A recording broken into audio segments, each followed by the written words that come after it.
Assalamu alaikum, dear students. Today we are taking the EPA empowerment to the central government. We are continuing the previous topic, that is EPA Environment Protection Act 1986. So उसी का आज हम लेंगे कि क्या empowerments हैं इस EPA के towards the central government. So in order to protect the environment, in order to improve the environment,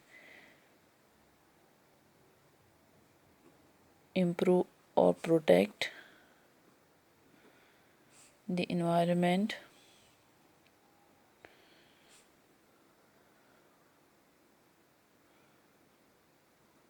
and also for the prevention and this control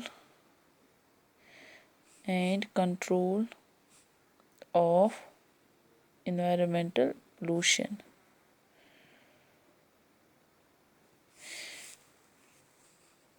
हम देखते हैं कि जो एनवायरनमेंट को अगर हमें इम्प्रूव करना है, अगर हमें एनवायरनमेंट को प्रोटेक्ट करना है या प्रिवेंट करना है या कंट्रोल करना है जो एनवायरमेंटल पोल्यूशन है, तो उससे अगर हम प्रिवेंट करेंगे, इसके लिए एक्ट जो है दैट इज़ EPA एक्ट जो हमने पढ़ा, वो एम्पावर करता है सेंट्रल गवर्नमेंट को to take the following measures. So this EPA it empowers the central government to take the following measures. सो क्या क्या मेजर्स ले सकता है सेंट्रल गवर्नमेंट, ये EPA उसको एम्पावर करता है कि वो ये मेजर्स ले सकते हैं. वो कौन से मेजर्स हैं? Firstly to coordinate actions of the state government officers.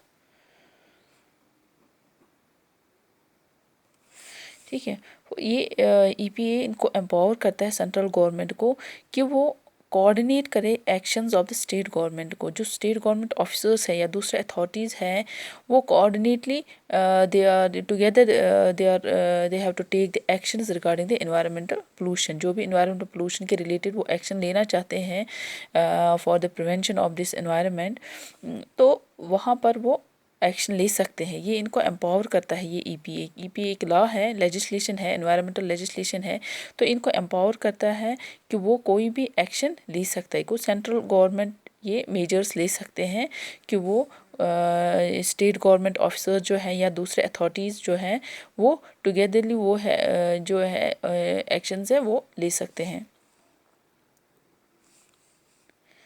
So second measures वो ये कर सकते हैं कि they have to plan the nationwide programs.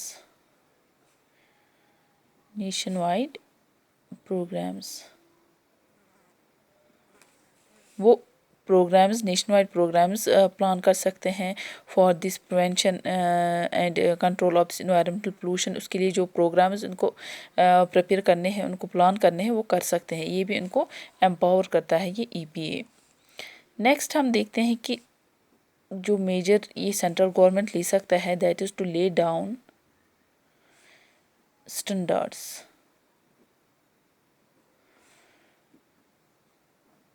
For the quality of environment.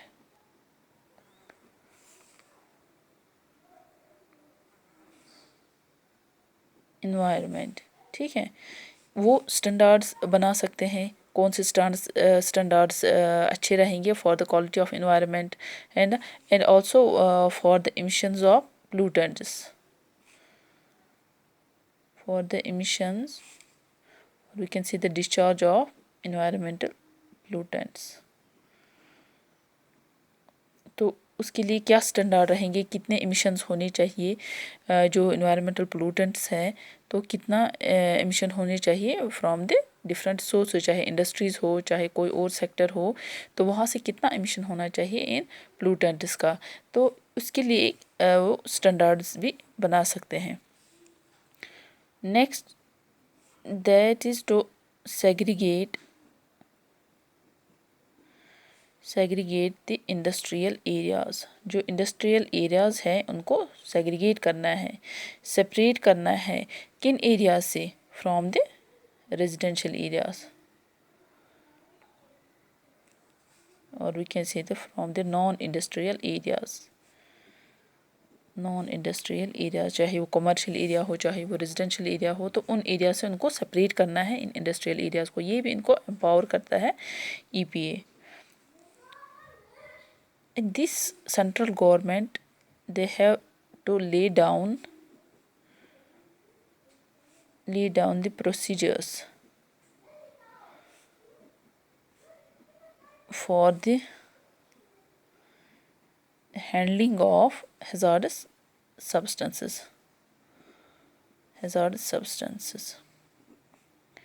तो उनको प्रोसीजर बनाना है सेंट्रल गवर्नमेंट को, क्या क्या प्रोसीजर्स हैं, कैसे हम हैज़ार्ड सब्सटेंस को हैंडल कर सकते हैं in order to prevent from the accidents, ताकि हम एक्सीडेंट से बच सके, कैसे उनको हमें हैंडल करना है जो हैज़ार्ड सब्सटेंसेस हैं।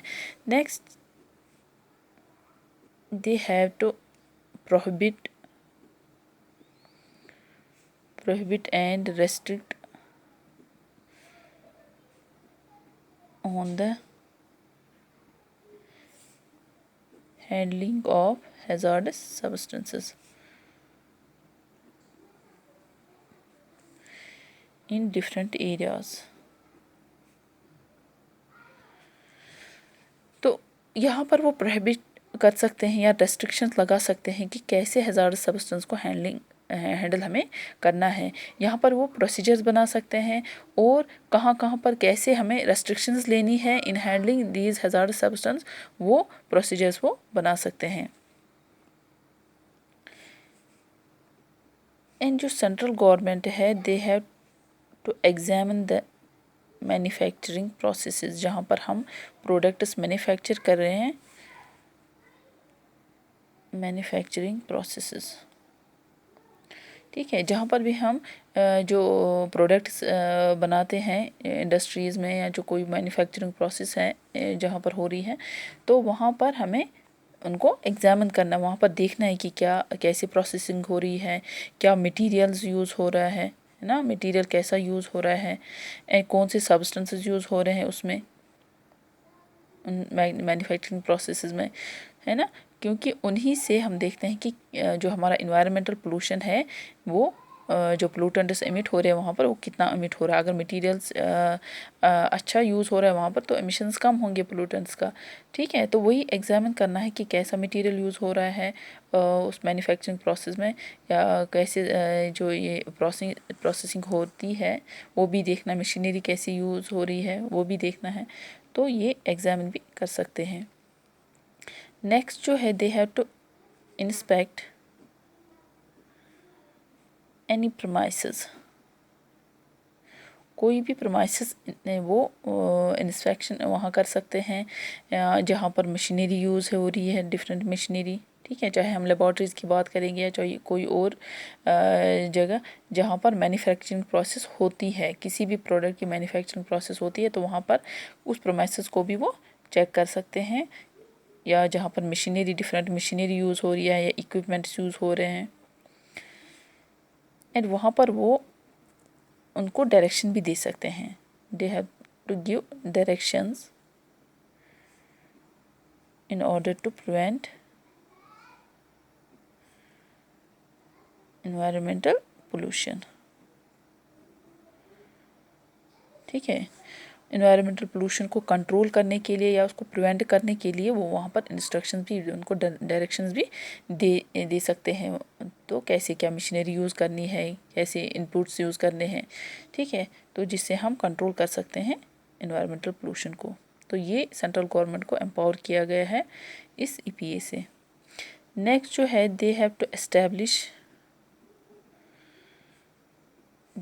Establish the environmental laboratories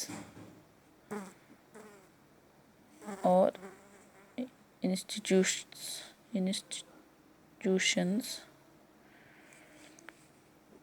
for evolving the various methods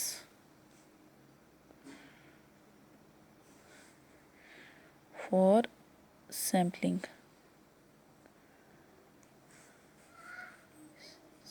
or we can say this analysis। ठीक है, ये सेंट्रल गवर्नमेंट जो है वो इस्टेब्लिश कर सकते हैं लेबॉर्ट्रीज़ को या कोई इंस्टीट्यूशन जो जहाँ पर हम डिफरेंट मेथड्स से सैम्पलिंग कर सकते हैं या वहाँ पर एनालिसिस कर सकते हैं। ठीक है, तो जो इन्वायरमेंटल पोल्यूशंस हो रहा है, ठीक है, इन्वायरमेंटल पोल्यूशन जो हो रहा है या पोल्यूटेंट्स जो है जो कॉज करते हैं इन्वायरमेंटल पोल्यूशन को, तो उनको एनालिसिस वहाँ पर उन पोल्यूटेंट्स की एनालिसिस कर सकते हैं, उनकी सैम्पलिंग कर सकते हैं। So different types of sampling या different types of environmental pollutants को वहाँ पर हम एनालाइज कर सकते हैं उन लेबॉर्ट्रीज़ में। सो ये एस्टेब्लिश कर सकते हैं सेंट्रल गवर्नमेंट इन लेबॉर्ट्रीज़ को। नेक्स्ट जो ये सेंट्रल गवर्नमेंट है, they have to constitute an authority. ये भी सेंट्रल गवर्नमेंट कर सकते हैं कि वो कॉन्स्टिट्यूट कर सकते हैं किसी भी अथॉरिटी को, constitute an authority for the purpose of performing such functions।